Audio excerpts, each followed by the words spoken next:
Jesus is starting to step into Gentile territory.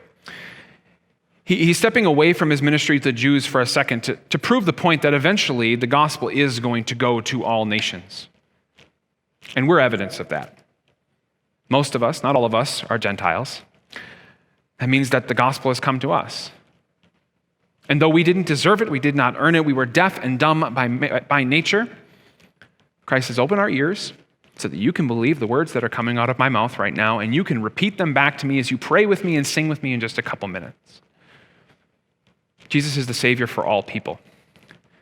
And maybe the main principle of this entire text is to ask the question, well, how do you get saved? You let Jesus do it. So then one last thing before we finish.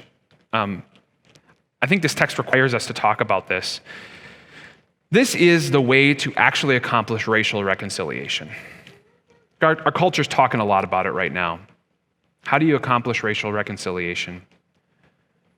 A uniquely Christian approach to racial reconciliation is to see that every one of us is by nature unworthy of God. And that if I am by nature unworthy of God, then not only do I receive his grace just generously because he's good, but also everything that is part of my culture and how I operate is negotiable.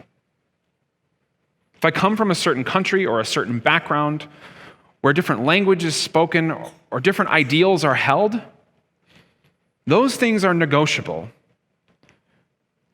What is not negotiable is the gospel.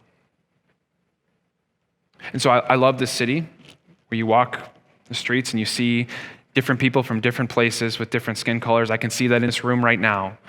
The only way this thing holds together is if every one of us, whether white or black or somewhere in between, is willing to say, I don't deserve to be here, but my Jesus has saved me. And therefore, I can look at every single other person in this room and say, the same is true about them. They are no more valuable or no less valuable to Jesus because he does not save based on behavior. He saves because he's good. So let us be that light in this dark world, where everyone else is trying to get theirs, trying to make up for things that were done wrong. Let's be a community of grace and love and truth that is willing to empathetically, personally, scripturally, spiritually, directly confront sin and bring Jesus' grace to it.